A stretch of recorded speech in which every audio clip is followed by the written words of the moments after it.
Sir அனுபவம் இல்ல sir, அணுகுமுறையே தவறு. உச்ச நீதிமன்ற தீர்ப்பு கொடுத்ததுக்கு பிறகு இது ஒரு சாதாரண குழந்தைகிட்ட போய் கேட்டீங்கன்னாலும் சொல்லுவாங்க. ஒரு பைத்தியக்காரத்தனமான முடிவை நான் போய் பேச போறேன்னு சொல்றது. இது வந்து உச்ச நீதிமன்ற தீர்ப்பு சொல்லி நடுவர்மன்றம் அமைச்சு இது கிட்டத்தட்ட 50 ஆண்டு கால போராட்டம். இது யாருக்கு வேணாலும் தெரியும். இதை விட்டுட்டு நான் போய் பேசி தண்ணி வாங்கிட்டு வருவேன்னு சொன்னா 50 ஆண்டு காலம் உச்ச நீதிமன்றத்துல இருந்து இப்ப ஆணையம் வந்து இன்றைக்கு அவங்க தீர்ப்பு சொல்லியிருக்காங்கல்ல, அதையே அவங்க திறந்து விடல.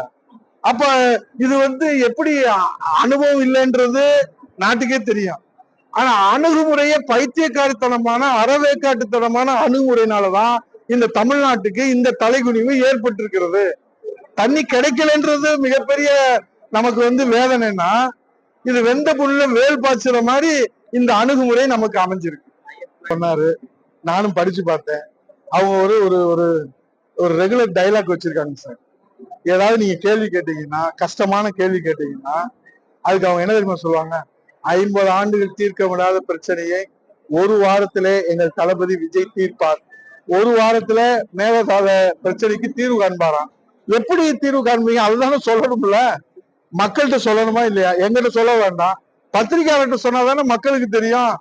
யார்கிட்ட போய் நீங்க கேட்டீங்கன்னாலும் சரி, டாஸ்மாக்ல போய் கேட்டீங்கன்னா அவரு ஒரு வாரத்துல நாங்க தனியார் மயம் ஆக்குறோமா இல்லையா அப்படின்னு அவர் சொல்லுவாரு. பழனி கோயில்ல ஏன்டா 100 கோடி ரூபாய் சொத்தை ஆட்டைய போட்டீங்க அப்படின்னு அவர்கிட்ட கேட்டா ஒரு வாரத்துல இதுக்கு நல்ல தீர்ப்பு சொல்லுவாரு. எதை கேட்டாலும் ஒரு வாரத்துல தீர்வு. 50 ஆண்டு கால பிரச்சனை ஒரு வாரத்துல எங்க தளபதி விஜய் தீர்வு காண்பார்னு சொல்றது தவிர எந்த பிரச்சனைக்கும் தீர்வு கிடையாது, தீர்வு கிடைக்காது சார். முல்லை பெரியார் பிரச்சனை இல்ல, அது குறித்து விரிவா நம்ம பேசியிருக்கோம். நிரூபிக்கிற பிரச்சனை இல்ல. தண்ணி திறந்து விடணும் அப்படின்றது வந்து உச்ச நீதிமன்ற தீர்ப்பு வந்து தெளிவா இருக்குது. அதன் பிரகாரம் கர்நாடகா திறந்து விட ஏற்கனவே திறந்து விட்டுருக்காங்கல்ல. அவர் என்ன சொல்றாரு? கர்நாடகாவுடைய முதலமைச்சர் ஏற்கனவே 45% திறந்து விட்டோம், நீங்க கடல்ல கொண்டு போய் விட்டுட்டீங்க, நாங்க கடல்ல விடுறோம் அல்லது தண்ணீர் குடி தண்ணீர் 20 மாவட்டம் இன்னைக்கு குடி தண்ணீர் இல்லாம இருக்குங்க சார். 12 லட்சம் ஏக்கர் வந்து இன்னைக்கு நாசமா போச்சுங்க சார். இதுக்கு வந்து தண்ணி திறந்து விடணும்னு சொல்றோம் சார். மத்திய அரசு அணை பாதுகாப்பு சட்டம்ன்றது இதுக்கு அதுக்கு சம்பந்தம் இல்லை. மொட்டை தலைக்கும் உடஞ்சங்களுக்கும் முடிச்சு போடக்கூடாது. இது வந்து தெளிவான வந்து தீர்ப்பு வந்து நமக்கு வழிகாட்டுதல் இருக்கு. 53 தடவை சந்திச்சிருக்கிறாங்க ஆணையத்திலையும் ஒழுங்காட்டு குழுலையும். அவங்க என்ன வேலை இல்லாமல சந்திச்சுக்கிட்டு இருக்கிறாங்க? நீங்க உங்க வாதத்தை அழுத்தமா எடுத்து வைக்க தவறிட்டீங்க. அதனால இந்த 2 மாசமா தண்ணி வரல, 2 மாசமா கரண்ட் வரல, 22,000 கோடி கடன் வாங்கியிருக்கிறீங்க, எந்த பிரச்சனைக்கும் தீர்வு காணல. கொடுத்த தேர்தல் வாக்குறுதி நீங்க பேசும்போது என்ன சொன்னீங்க? ஓட்டு வாங்குறதுக்காக நான் வந்து சாத்தியம் இல்லாத திட்டங்கள் எல்லாம் நான் அறிவிக்க மாட்டேன், இந்த விஜய் அறிவிக்க மாட்டான், உங்க பிள்ளை விஜய் அப்படின்னு. என்ன நடந்துச்சு? இன்னைக்கு உங்களுக்கு ஒண்ணு சொல்றேன், அவர் அறிவிக்கிறதுல யாராவது லஞ்சம் கேட்டா கொடுக்க மாட்டேன்னு சொல்லுங்க, ஏன்னா உங்க பிள்ளை விஜய் ஆட்சின்னு என் பேரை சொல்லுங்கன்னாரு. அவங்களுடைய கூட்டணியில் இருக்கிற பொது உடைமை கட்சியில் இருக்கிற கனகராஜ்னு தலைவர், அவரு இந்த லஞ்சத்தை ஒழிக்கிறதுக்கு டோல் ஃப்ரீ நம்பர் கொடுத்துருக்காங்கல்ல, அந்த நம்பர்ல அவர் பேசும்போது பீடி சுத்துற கம்பெனில இருந்து எடுத்து பேசியிருக்கிறாங்க.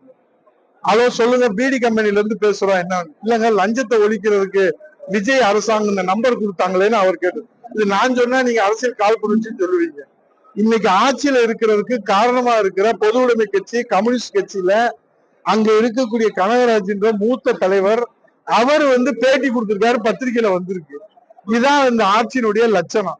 டோல் ஃப்ரீ நம்பரு பீடி சுத்துற கம்பெனிக்கு போகுது லஞ்சம் ஒழிக்கிறது. அப்ப இவங்க எந்த லட்சணத்துல இந்த அரசு இருக்குன்றதுக்கு ஒரு பான சோத்துக்கு ஒரு சோறு பதம். இது நான் சொன்னா அரசியல் கால் புடிச்சுருங்க, கனகராஜ் அவர்களே சொல்லியிருக்காரு. இது சொல்றது அவர் பேசுற பஞ்சு டைலாக் எல்லாம் ஒரு மெசேஜ் வேணா மக்களுக்கு கொடுக்கலாமே தவிர இதனால இன்னும் நடக்கல. இன்னமும் ஊழல் ஒழியல. இது ஒரு ஊழல் ஒழிஞ்சுதான் ஒரு மாயை வந்து கட்டமைக்கிறாங்க. விஜய் பிம்பத்தை எப்படி மாயை கட்டமைச்சாங்களோ அதே மாதிரி பஞ்சு டைலாக்ல பஞ்சராகி போயிருக்கிற தமிழ்நாட்டை மாய பிம்பத்துல கட்டமைக்கிறதுக்கு இன்ஃபுளுசர், நெரேட்டிவ் செட் பண்றது, கண்டென்ட் கிரியேட்டர், அதே போல அவங்க வீடியோ போடுறது, இன்ஸ்டா போடுறது, ரீல்ஸ் போடுறது, எல்லாம் போடுறது. மொத்தத்துல தமிழ்நாட்டுடைய தலையெழுத்து இதெல்லாம் நம்ம கடந்து போகணும். யாரு வாங்கினான்னு இது வரைக்கும் எங்கேயாவது யாராவது ஏதாவது சொல்லியிருக்காங்களா சார்? சும்மா நீங்க வந்து ஏஜென்ட்களை வச்சுக்கிட்டு நீங்களா வந்து இன்ஃபுளுன்ஸ், அதான் சொல்றேன், இன்ஃபுளுன்சர்னு சொல்றேன். எதை வேணாலும் சொல்லலாம். அதான் நான் பேசும்போது சொன்னேன்ல, இவர் யதார்த்தமா செய்யற விஷயங்கள் எல்லாம் நீங்க மிகைப்படுத்தி சொல்றீங்க. எல்லாம் நடைமுறையில இருக்கிறத விஷயங்களை மிகைப்படுத்தி சொல்றீங்க. நீங்க ஒரு அரசாங்கம், தூய்மையான அரசாங்கம், 54 ஆண்டுகள்ல 34 ஆண்டுகள் அரசாங்கம், எம்ஜிஆர் முதல்வராக இருந்தாரு, அம்மா முதல்வர் இருந்தாங்க, எடப்பாடியார் முதல்வராக இருந்தாங்க. இந்த நாட்டு மக்கள் மீண்டும் எங்களுக்கு 1,07,00,000 வாக்குகள் இரட்டலையில எடப்பாடி முதலமைச்சர் வர்றதுக்கு வாக்களிச்சிருக்காங்கன்னா, உண்மை, நியாயம், நேர்மை, உழைப்பு, சத்தியம், அர்ப்பணிப்பு இதெல்லாம் இருந்தா, மக்கள் சேவை இருந்தாதான் ஆதரிப்பாங்க. அதனால மிகைப்படுத்தி சொல்றது, இல்லாத இருக்கிற போது சொல்றது, நாங்க யாருமே செய்யாத செஞ்சுட்டோம்னு சொல்றது, இதெல்லாம் மாய பிம்பத்தை கட்டமைக்கிறது.